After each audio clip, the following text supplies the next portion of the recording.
Hi, I'm Sarah, and I'm 34 years old. I never thought it would come to this.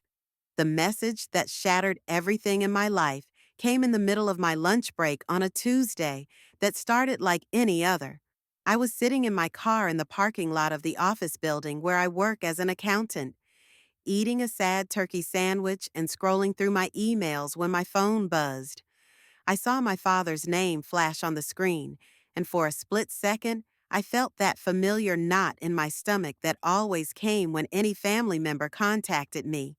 I opened the message, and all it said was, "We're cutting all ties. Don't come around ever again." No explanation, no warning, just that. 7 words that erased 34 years of my life. I stared at those words until they blurred together. My hands were shaking so badly, I nearly dropped my phone. This wasn't some heated argument that got out of hand. This wasn't a misunderstanding that could be cleared up with a phone call. This was a calculated decision, delivered with the cold efficiency of a business transaction. My own father, the man who taught me to ride a bike, who walked me down the aisle at my wedding, who I'd spent the last 15 years financially supporting, had just deleted me from his life like I was spam in his inbox. The turkey sandwich suddenly tasted like cardboard in my mouth. I couldn't swallow. I couldn't breathe. The parking lot around me felt like it was spinning, and I had to grip the steering wheel to steady myself. This was it. This was how my family was ending things with me. Not with a conversation, not with an attempt to work things out, but with a text message that felt like a slap across the face. I felt numb, as if I was living someone else's nightmare. It wasn't anger I felt in that moment. It was something much worse. It was the heavy weight of years spent holding everyone else together, only for them to tear me apart when I needed support the most. My family, the ones I gave everything for, the ones I sacrificed my dreams for, the ones I put before my own marriage, my own children, my own mental health, now turned their backs on me without hesitation. My own blood. All I ever did was give and give and give until I had nothing left to give, and now I'm the villain. I'm the one who's selfish. I'm the one who's ungrateful. But they never saw the truth. They never saw the years of debt I accumulated trying to keep their heads above water. They never saw the loans I co-signed that destroyed my credit. They never saw the sacrifices I made to keep their lives running smoothly while mine fell apart piece by piece. Let me tell you what they never saw. They never saw me lying awake at 3 in the morning, calculating and recalculating our family budget, trying to figure out how to pay my mortgage and my brother's rent in the same month. They never saw me canceling vacation plans with my own children because my mother needed help with her medical bills. They never saw me eating ramen noodles for dinner so I could afford to buy my sister groceries when her husband left her with 3 kids and no income. They never saw me crying in my car after every family gathering, exhausted from playing the role of the family savior, the one who always had the answers, the one who always had the money, the one who always had the time to fix everyone else's problems. They never saw me postponing my own doctor's appointments because I'd already spent my healthcare money on their emergencies. They never saw me watching my own marriage strain under the weight of my family's endless demands. My husband used to ask me, "When is it enough, Sarah? When do you get to live your own life?" And I'd always defend them. I'd always make excuses. "They're family," I'd say. "Family takes care of family." But what I never understood until that text message arrived was that I was the only one living by that rule. I was the only one who believed that family meant sacrifice. To them, family meant having a personal ATM machine, a therapist, a babysitter, a chauffeur, and a punching bag, all rolled into one convenient package named Sarah. The numbness started to wear off as I sat there in my car, and underneath it was something I'd been suppressing for years. Rage. Pure white-hot rage that started in my chest and spread through my entire body like fire. But even the rage was complicated because it was mixed with this overwhelming sense of betrayal that cut deeper than any knife ever could. You want to know what led to this moment? You want to know what finally pushed my family to discard me like yesterday's newspaper? I'll tell you exactly what happened, and you can judge for yourself whether I'm the monster they're making me out to be. It started 3 months ago when my brother called me at 11 o'clock on a Sunday night. This wasn't unusual. My family had developed this habit of calling me whenever their lives imploded, regardless of what time it was, or what I might be dealing with in my own life. My brother was crying, which also wasn't unusual. He was 41 years old and still cried to his big sister every time life got difficult. Sarah, he sobbed into the phone, I'm going to lose the house. The bank is foreclosing. I don't know what to do. Can you help me? This was the same house I'd already helped him save twice in the past 5 years. The same house where he lived with his girlfriend who refused to work, and their 2 kids who weren't even his biological children, but who he'd taken on as his own. I was exhausted. I'd just gotten home from working a 12-hour day because we were short-staffed at the office. My own teenage daughter needed help with a college application essay, and my husband had been trying to talk to me all week about some problems he was having at his job. But here was my brother again, needing me to wave my magic wand and make his problems disappear. How much do you need? I asked, because that's what I always asked. That's what I'd been trained to ask after years of being the family fixer. 25,000, he whispered, like saying it quietly would make it less outrageous. I know it's a lot, but I'll pay you back. I swear I'll pay you back this time. This time. Those 2 words hung in the air between us like a bad joke, because there had been so many this times before. There was the time I lent him $15,000 to start his handyman business that failed within 6 months. There was the time I gave him $8,000 to buy a reliable car that he totaled 3 weeks later because he was texting while driving. There was the time I co-signed a loan for $12,000 so he could pay off his credit cards, only to watch him rack up even more debt within a year. But I said yes. Of course I said yes, because I was Sarah, and Sarah always said yes. Sarah always found a way. Sarah always sacrificed her own stability to prop up everyone else's chaos. I took out a loan against my own house, my house, the house where my husband and I had raised our children, the house where we'd planned to retire someday. I put my family's financial security at risk to save my brother from the consequences of his own irresponsible choices. And you know what he said when I handed him that check? Thanks, sis. I knew you'd come through for me. You always do. Not, I'm sorry for putting you in this position. Not, I'm grateful for your sacrifice. Not, I understand how difficult this must be for you. Just, you always do. Like I was a vending machine programmed to dispense money whenever someone pressed the right buttons. That was my first mistake. My second mistake was thinking that this gesture would somehow be appreciated, that it would buy me some peace, some gratitude, some breathing room from the constant demands. Instead, it seemed to signal to the rest of my family that I was an inexhaustible resource, a bottomless well they could draw from whenever they needed. 2 weeks after I bailed out my brother, my sister called. She needed $5,000 to pay for her son's basketball camp and equipment. It's his dream, Sarah, she said. You wouldn't want to crush a 15-year-old's dreams, would you? Never mind that I was already struggling to pay for my own daughter's college applications and SAT prep courses. Never mind that my son needed new textbooks for his advanced placement classes. Never mind that my husband and I hadn't taken a vacation together in 3 years because we couldn't afford it.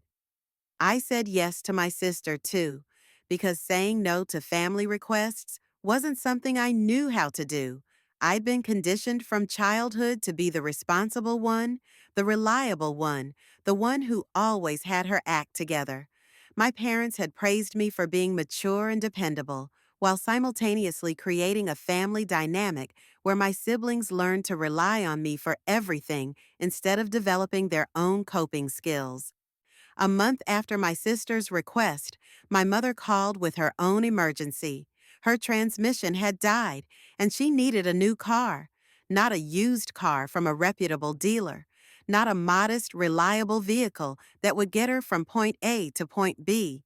She wanted a brand new SUV because, at my age, I deserved to be comfortable.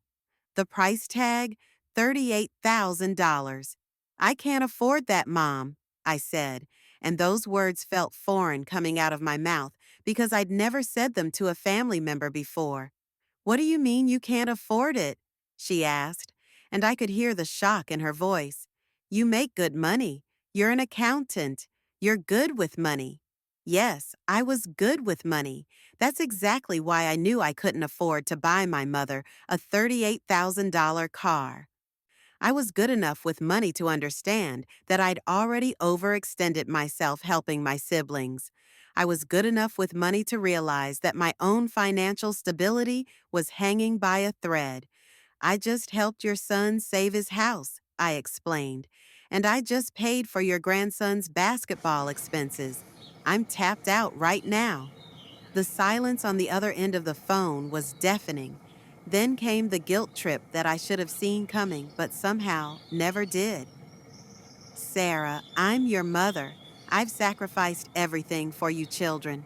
I worked 2 jobs to keep a roof over your heads when your father left.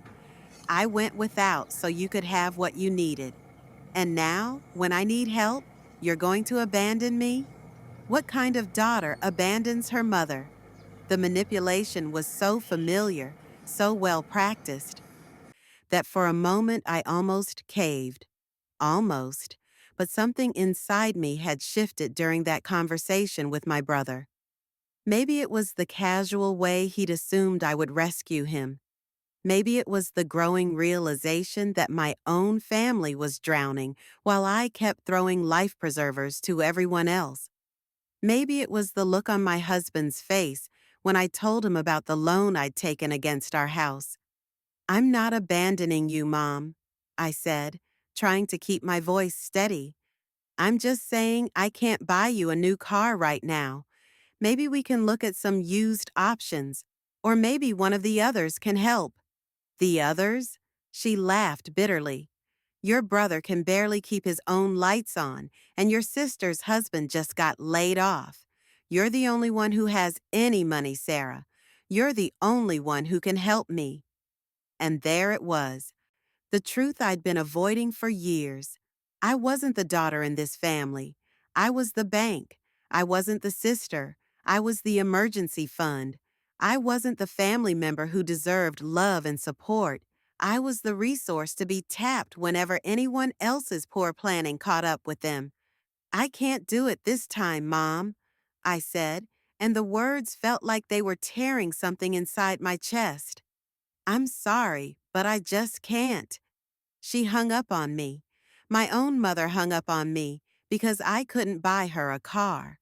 Not because I wouldn't help her find transportation. Not because I was being cruel or unreasonable. But because I couldn't write a check for $38,000 on demand. That was the beginning of the end, though I didn't know it at the time. Over the next few weeks, the phone calls stopped. The family group chat went silent whenever I posted anything. When I called to check on everyone, the conversations were short and cold. I was being punished for setting a boundary.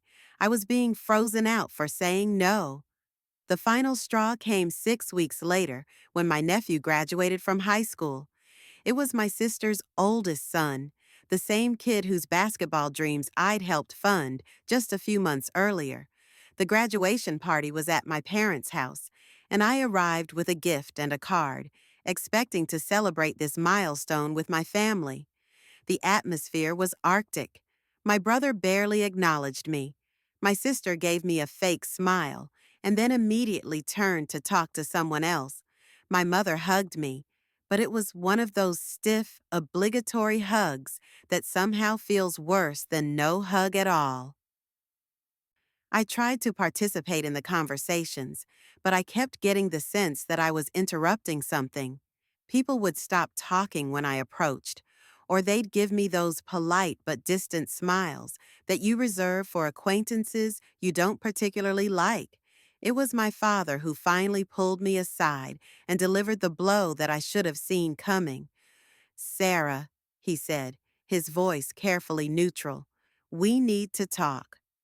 We went into his study, the same room where he used to help me with my math homework when I was a kid, the same room where he taught me about responsibility and hard work and taking care of family. The irony wasn't lost on me. "Your mother is very hurt," he began, and I knew immediately where this conversation was headed. "She feels like you've abandoned her when she needed you most. And frankly, the rest of us are disappointed too." Disappointed in me. The daughter who had been carrying this family on her back for 15 years was a disappointment because she'd finally reached her breaking point. "Dad," I said, trying to keep my voice calm, "I've helped everyone in this family multiple times. I've co-signed loans. I've given money. I've bailed everyone out of every crisis. I just couldn't afford to buy Mom a brand new car on top of everything else." "It's not about the money, Sarah," he said, but we both knew that was a lie. It was absolutely about the money. It had always been about the money. It's about loyalty. It's about being there for family when they need you. "I have been there," I said, and I could feel my voice getting louder despite my efforts to stay calm. "I've been there every single time. When has anyone in this family been there for me? When has anyone asked how I'm doing, or how my kids are doing, or whether I need help with anything?" "You've never asked for help," he said, as if that somehow proved his point. "I shouldn't have to ask," I shot back. "If this family operated on loyalty and caring about each other, you'd notice that I've been struggling too. You'd notice that helping everyone else has put a strain on my marriage and my finances and my mental health. But none of you notice anything unless it directly affects your own needs." The conversation deteriorated from there. He accused me of being selfish and ungrateful. I accused him of enabling my siblings' irresponsible behavior while taking my contributions for granted. We said things that probably couldn't be taken back, but in the moment, I was too hurt and too angry to care. I left the graduation party early, and that was the last time I spoke to any of them until that text message arrived 3 weeks later. All those years of building their lives on my back. And now, suddenly, I'm the enemy for wanting a life of my own. I didn't know how to feel anymore as I sat in that parking lot, staring at my father's message. My phone kept buzzing with new texts, and against my better judgment, I read them. My brother: "You've really shown your true colors, Sarah. Mom is heartbroken." My sister: "I can't believe you would choose money over family. We're all ashamed of you." My mother: "I don't know who you've become, but you're not the daughter I raised." Each message was like a knife twisting in my chest, but they also clarified something for me. They clarified that this family had never seen me as a person with my own needs, my own struggles, my own limitations. They had seen me as a function, a role to be played, a service to be utilized. The daughter they thought they'd raised was a doormat who would sacrifice everything for their comfort. The sister they wanted was an ATM machine with unlimited funds. The family member they valued was the one who absorbed all their problems without ever creating any of her own. But I wasn't that person anymore. Maybe I never really was. but I'd been playing the role for so long that I'd forgotten who I actually was underneath all the responsibilities I'd taken on. As I sat there reading their messages, I started to remember things I'd forgotten. I remembered the dreams I'd put on hold to help pay for my brother's failed business ventures. I remembered the promotion I'd turned down because it would have required relocating, and my mother had guilted me into staying close to help with family emergencies. I remembered the vacation my husband and I had planned for our 10th wedding anniversary, the one we'd canceled because my sister needed help with her divorce lawyer fees.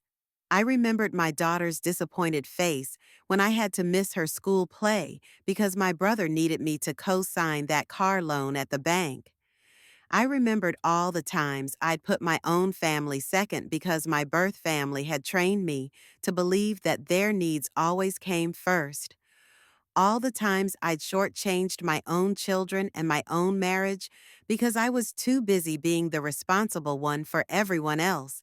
And as these memories flooded back, the numbness gave way to something I hadn't felt in years: relief. Painful, complicated relief mixed with grief and anger and hurt, but relief nonetheless. Deep down, I knew it wasn't my fault. I was just exhausted, and all I wanted was to be free. But knowing it intellectually and feeling it emotionally were two different things. The guilt was overwhelming because they'd spent decades programming me to feel responsible for their happiness, their stability, their success. Even though I could logically understand that I wasn't required to fund my mother's lifestyle or enable my brother's irresponsibility, the emotional conditioning ran deeper than logic. I drove home that day in a daze, my phone continuing to buzz with increasingly hostile messages from various family members. By the time I pulled into my driveway, I had 17 unread texts, and I made the decision not to read any more of them. My husband was in the kitchen when I walked in, and he took one look at my face and knew something terrible had happened. "What's wrong?" he asked, and for the first time in months, someone was asking about my well-being instead of demanding something from me. I handed him my phone and watched his face change as he read the messages. We'd been married for 16 years, and he'd watched this family dynamic play out countless times. He'd been patient and supportive, but I knew he'd also been frustrated by my inability to set boundaries with my family. "I'm sorry," he said simply, and those two words meant more to me than any of the justifications or defenses I'd been expecting. "Are you?" I asked, because I needed to know. "Are you really sorry, or are you relieved that this is finally over?" He was quiet for a long moment, and I appreciated his honesty when he finally answered. "Both," he said. "I'm sorry because I know how much this hurts you, and I hate seeing you in pain, but I'm also relieved because I've been watching this family destroy you piece by piece for years, and you've never been able to see it clearly enough to protect yourself." That night, my daughter came to me with her college application essay, the one she'd been trying to get help with for weeks. For the first time in months, I was fully present for her. I wasn't distracted by my phone buzzing with family emergencies. I wasn't mentally calculating how much money I could spare for someone else's crisis. I was just there, being her mother, helping her with something that actually mattered for her future. As we worked on her essay together, she said something that broke my heart and opened my eyes at the same time. "Mom," she said, "I'm really proud of you for standing up to them." "What do you mean?" I asked. "I've been watching you stress about Grandma and Uncle Mike and Aunt Lisa for years," she said. "You're always upset about something they need, or something they're mad about. But you're my mom first, and I've missed having you really here with us." My teenage daughter had seen what I'd been too buried in guilt and obligation to see. She'd watched her mother disappear into the role of family caretaker, and she'd been waiting for me to come back. That conversation with my daughter changed something fundamental in how I understood the situation. This wasn't just about money or boundaries or family dysfunction. This was about modeling healthy relationships for my own children. This was about teaching them that love doesn't mean accepting abuse, that family doesn't mean unlimited access to your resources, that being a good person doesn't mean being a doormat. The next few weeks were some of the hardest of my life, but they were also some of the most clarifying. Without the constant drama and demands from my extended family, I started to see how much energy I'd been pouring into that black hole. I started to notice how much lighter I felt when I wasn't carrying everyone else's problems on my shoulders. I also started to grieve. I grieved for the family I thought I had, the one where people cared about each other and supported each other through difficult times. I grieved for the relationships I thought were based on love, but turned out to be based on utility. I grieved for the years I'd spent believing that my worth was tied to how much I could give and how many problems I could solve. But underneath the grief was something I hadn't felt in years: hope. Hope that I could rebuild my relationship with my own immediate family. Hope that I could pursue some of the dreams I'd put on hold. Hope that I could learn to value myself the way I'd been valuing everyone else. 3 months later, I'm still processing everything that happened. The extended family silence continues, and I've stopped expecting it to change. I've blocked most of their numbers because the hostile messages were affecting my mental health, and I've started seeing a therapist to work through the guilt and conditioning that kept me trapped in that dynamic for so long. My therapist has helped me understand that what I experienced was a form of financial and emotional abuse, even though it came from family members. She's helped me see that the pattern of demands, guilt trips, and punishment for setting boundaries is a classic manipulation tactic, and that I wasn't responsible for managing other adults' emotions and finances. The most surprising thing has been how much my immediate family has flourished without the constant stress of extended family drama. My marriage is stronger than it's been in years. My kids are more open with me because I'm more emotionally available. My work performance has improved because I'm not constantly distracted by family crises. I've also started to reconnect with friends I'd lost touch with over the years because I was always too busy dealing with family emergencies to maintain other relationships. I'd forgotten how good it feels to have conversations that aren't centered around someone else's problems or needs. But the healing isn't linear, and some days are harder than others. Some days I miss the illusion of being needed and important, even though I understand now that it was an illusion. Some days I wonder if I should reach out and try to repair things, even though I know that would require me to go back to being the person who absorbs everyone else's dysfunction. The hardest part is the holidays. This will be the first Christmas in my adult life that I won't be organizing family gatherings or buying gifts for everyone or mediating family conflicts. Part of me is relieved, but part of me feels lost without that familiar chaos. I've had to learn new ways of defining family and love and loyalty. I've had to unlearn the belief that caring about someone means fixing their problems for them. I've had to accept that some people will only value you for what you can do for them, and that this tells you everything you need to know about the relationship. The most important lesson I've learned is that you can't save people who don't want to be saved. My brother didn't want financial stability. He wanted someone else to provide it for him. My sister didn't want to build a strong, independent life. She wanted someone else to subsidize her choices. My mother didn't want to adjust her expectations to match her means. She wanted someone else to bridge the gap. They didn't want my help. They wanted my money and my labor and my emotional energy. And when I stopped providing those things unconditionally, they had no use for me as a person. I've also learned that real love doesn't keep score, but it also doesn't require one person to give everything while the other person gives nothing. Real family relationships involve mutual support, reciprocal care, and respect for each other's boundaries and limitations. The family I was born into taught me that love means sacrifice, but they only applied that rule to me.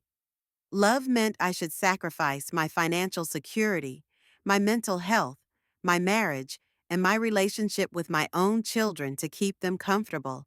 But their love for me apparently didn't require any sacrifice on their part. Now I'm building a new definition of family, one that includes the people who actually care about my well being, who celebrate my successes instead of seeing them as opportunities to ask for money, who support me through difficult times instead of creating additional difficulties for me to manage. This includes my husband and children, obviously, but it also includes some friends who have become chosen family over the years. It includes my husband's parents, who have always treated me like a daughter and who have never asked me for anything except my presence at family gatherings.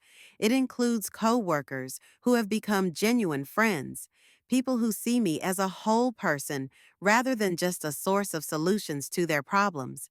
I'm also learning to be family to myself, which sounds ridiculous but turns out to be revolutionary for someone who was trained from childhood to put everyone else's needs first. I'm learning to check in with my own feelings and needs. I'm learning to protect my own energy and resources. I'm learning to treat myself with the same kindness and consideration I've always shown others. If you've ever felt trapped by the weight of someone else's mistakes, I need you to listen. This story isn't just mine. It's a wake-up call for anyone who's given their all, only to be left with nothing. If you relate to what I've been through, if you found yourself being the family ATM, or the family therapist, or the family scapegoat, I want you to know that you're not alone. You're not selfish for having boundaries. You're not ungrateful for wanting reciprocal relationships. You're not cruel for refusing to enable other people's irresponsible choices. You're not obligated to set yourself on fire to keep other people warm, even if those people share your DNA. It's taken me 34 years to learn these lessons, and I'm still learning.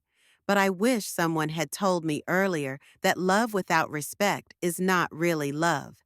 I wish someone had told me that family relationships should enhance your life, not drain it. I wish someone had told me that you can't help people who refuse to help themselves, and that trying to do so will only destroy you in the process. The message that ended my relationship with my birth family was devastating when I received it, but now I see it as a gift. It freed me from a dynamic that was slowly killing me. It forced me to examine relationships I'd never questioned and to recognize patterns I'd been too close to see clearly.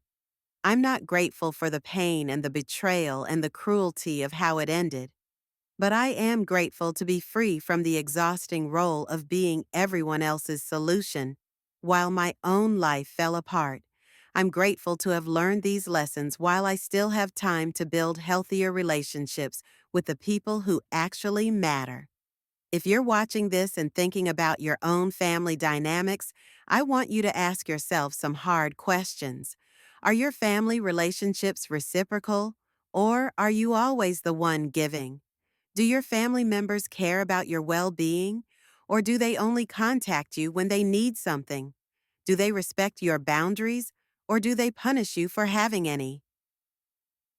And most importantly, are you living your own life or are you just managing everyone else's?